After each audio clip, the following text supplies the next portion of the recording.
میں یاد آ رہا تھا tells from the Arabian nights. یہ بچپن میں وہ پڑھیں الف لیلہ کی کہانیاں, سندباد جہازی کے سفر, علی بابا اور 40 چور, یا الادین کا چراغ وغیرہ وغیرہ. وہ مجھے یاد اس لیے آ رہا تھا کیونکہ ابھی ذکر آیا تھا ایک سیٹرن کا چاند ہے انسیلاڈس کا. اب اس کا الف لیلہ سے کیا تعلق؟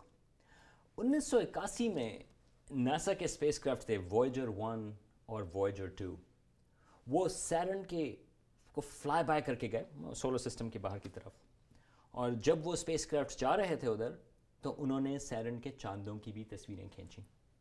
اس میں سے ایک چاند جو تھا یہ انسیلاڈس کی تصویر ہے. اب اس میں بہت زیادہ ڈیٹیلز تو نہیں, لیکن جب سائنسدانوں نے اس کی تصویر دیکھی تو وہ ان کو ایک دلچسپ چاند نظر آیا, تھوڑا سا پر اسرار بھی, اور خیال تھا کہ کس قسم کے اور راز اس چاند میں موجود ہیں. تو 1982 میں ایک انٹرنیشنل ایسٹرونامیکل یونین ہے IAU کے نام سے. تو یہ جو سیاروں اور ستاروں کے آفیشیل نام جو دیتے ہیں وہ IAU بناتی ہیں. تو 1982 میں انہوں نے فیصلہ یہ کیا کہ انسیلاڈس کے اوپر جتنے بھی فیچرز ہیں ان کے نام عریبین نائٹس یا 1001 نائٹس کی بیسس پر ہوں گے. ان پرٹیکولر ایکچولی یہ جو رچرڈ برٹن کی ٹرانسلیشن ہے اس کے اوپر. تو انہوں نے فیصلہ کیا کہ اگر وہاں پر کوئی آپ کو کریٹر نظر آئے, تو مثال کے طور پر وہاں پر شہرزاد کریٹر ہے جو اس میں مین کیریکٹر ہے الف لیلہ میں, یا وہاں پر سندباد کے علاقے ہیں, اور وہاں پہ بغداد بھی ہے, وہاں پر دمشق ہے, وہاں پر کائرو ہے, الیگزینڈریا ہے, وغیرہ وغیرہ. لیکن اب 2005 میں کسینی اسپیس کرافٹ, یہ ایک اور اسپیس کرافٹ گیا ناسا کی, اور وہ وہاں پر سیٹرن کو آربٹ کر رہا ہے, اور اس کے پاس زیادہ ٹائم تھا مختلف چاندوں کی تصویریں لینے کا. جب اس نے انسیلاڈس کی تصویریں زیادہ لیں تو پتہ یہ چلا کہ یہ غالباً ان کا جو خیال تھا, جو ان کا گیس تھا, وہ صحیح تھا. انسیلاڈس واقعی ایک پراسرار جگہ نکلی, نہ صرف پراسرار بلکہ بہت ہی دلچسپ.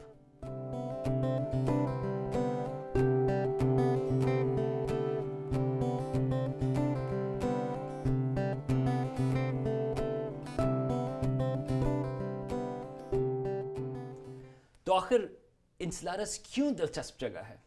انسیلاڈس ایک چھوٹا چاند ہے, ہمارے چاند سے تو کافی چھوٹا. سیٹرن کا بھی وہ سب سے بڑا چاند نہیں بلکہ چھٹا بڑا چاند ہے. اس کا سائز جو ہے وہ تقریباً آپ سمجھیں گے کراچی سے سکھر تک کا, تقریباً 500 کلومیٹر جتنا اس کا سائز ہے. لیکن اس میں جو کمال کی چیز ہے, یا جو ہمارے لیے سب سے دلچسپ چیز ہے, وہ یہ ہے کہ اس کے اوپر تو آئس ہے, بالکل آئس جیسی بنی ہوئی ہے. وہ بہت دور ہے سورج سے. سیٹرن جو ہے وہ زمین سے تقریباً 10 گنا زیادہ دور ہے سورج سے, اور جتنی دور زمین ہے اس سے 10 گنا زیادہ. تو انسیلاڈس جو ہے وہ وہاں پر کوئی اس کا ایٹماسفیئر بھی نہیں, اوپر بالکل آئس ہے. لیکن اس آئس شیٹ کے نیچے وہاں پر اسٹرانومرز کا خیال یہ ہے کہ وہاں پر سمندر موجود ہے. تو خیال یہ ہے کہ آئس شیٹ جو ہے وہ تقریباً 20 یا 30 کلومیٹر موٹی ہے, اس کے نیچے تقریباً 10 کلومیٹر جتنا سمندر ہے. اب نہ صرف وہاں پر سمندر موجود ہے بلکہ خیال یہ ہے کہ وہ وہاں پر نمکین پانی ہے. مطلب یہ ہے کہ وہ زمین جیسا وہاں پر سمندری پانی ہے.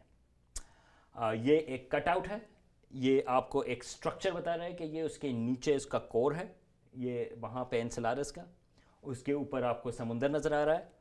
اور اب وہاں پہ سوال یہ پیدا ہوتا ہے کہ یہ اگر اتنی دور انسیلاڈس ہے وہاں زمین سے, سورج سے, تو وہاں پر سمندر کیسے ہے؟ خیال یہ ہے کہ یہ جو اس کا انٹیریئر ہے وہ جو سیٹرن ہے اس کی ٹائڈل فورسز اس کو گرم کرتی ہیں. اس کی گریوٹی جو ہے سیٹرن کی وہ اس کو گرم کرتی ہے, اور اس کی وجہ سے اس نے جو اوپر کی برف ہے وہ اس نے تھوڑی وہاں پر پگھلائی ہے. تو وہ پگھلا ہوا حصہ جو ہے وہ سمندر بن گیا ہے. پانی ایواپوریٹ اس لیے نہیں ہوتا کیونکہ اس کے اوپر جو ہے وہ آئس شیٹ موجود ہے. تو یہ ایک اور طریقہ ہے. ہمارے پاس زمین کے اوپر تو ہمارا اپنا ایٹماسفیئر ہے, لیکن اگر آپ انسلارس کی بات کرتے ہیں تو انسلارس کے اوپر وہ آئس شیٹ ہے اور آئس شیٹ کے نیچے سمندر. لیکن خالی یہی چیز نہیں, اسٹرانومرز کو یہ پتا چلا کہ وہاں پر جو ہیں وہ ایک گائزرز بھی ہیں.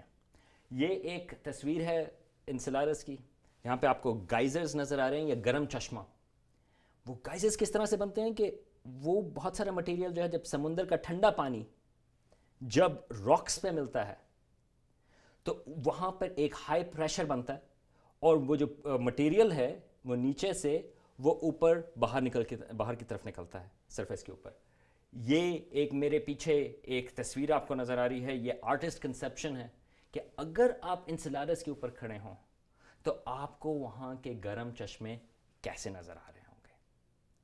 اس کو کرائیو والکنزم بھی کہتے ہیں, کیونکہ یہ جو ہے واٹر والکینوز ہیں, جو پانی جو ہے وہ نیچے سے نکلا اور واٹر ویپر ہیں یا والیٹائل کمپاؤنڈز ہیں جو سمندر میں سے ہوتے ہوئے وہ باہر کی طرف نکلے ہیں.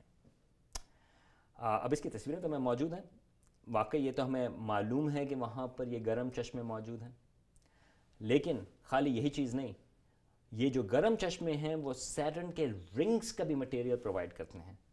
تو بہت سارے تو بہت فیمس رنگز ہیں, لیکن یہ انسلارس کے جو پارٹیکلز ہیں وہ سیٹرن کا ایک ای رنگ ہے.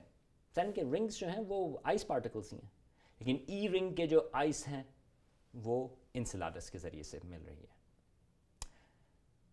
چلیں ان ساری چیزوں کو تو چھوڑ دیں, اصل میں جو انسلارس کی ہمیں امپورٹنس نظر آتی ہے وہ یہ ہے کہ ہمارا خیال یہ ہے کہ شاید انسلارس ایک ایسی جگہ ہے جہاں پر زندگی موجود ہو, بلکہ ہمارے نظام شمسی میں زمین کے بعد انسلارس شاید سب سے بہترین جگہ ہے زندگی کی تلاش کے لیے. کیوں؟ زندگی کے لیے 3 چیزیں چاہیے ہوتی ہیں.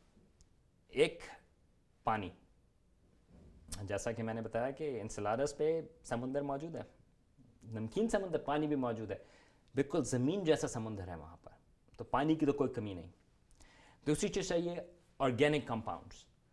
جو ہماری زمین کے اوپر تمام زندگی ہے وہ کاربن بیسڈ ہے, اس کا مطلب ہے آرگینک کمپاؤنڈز آپ کو چاہیے اگر آپ کو زندگی کی تلاش چاہیے.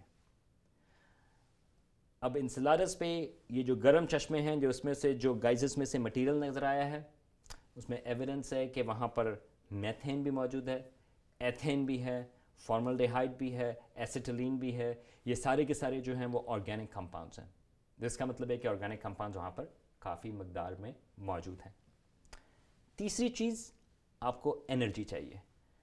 زمین کے اوپر زیادہ تر انرجی جو ہے وہ سورج سے آتی ہے, آسانی ہے, لیکن جب آپ انسلارس کی بات کرتے ہیں وہ تو سورج سے بہت دور ہے, تو اس کو سورج کی تو اتنی انرجی نہیں مل رہی.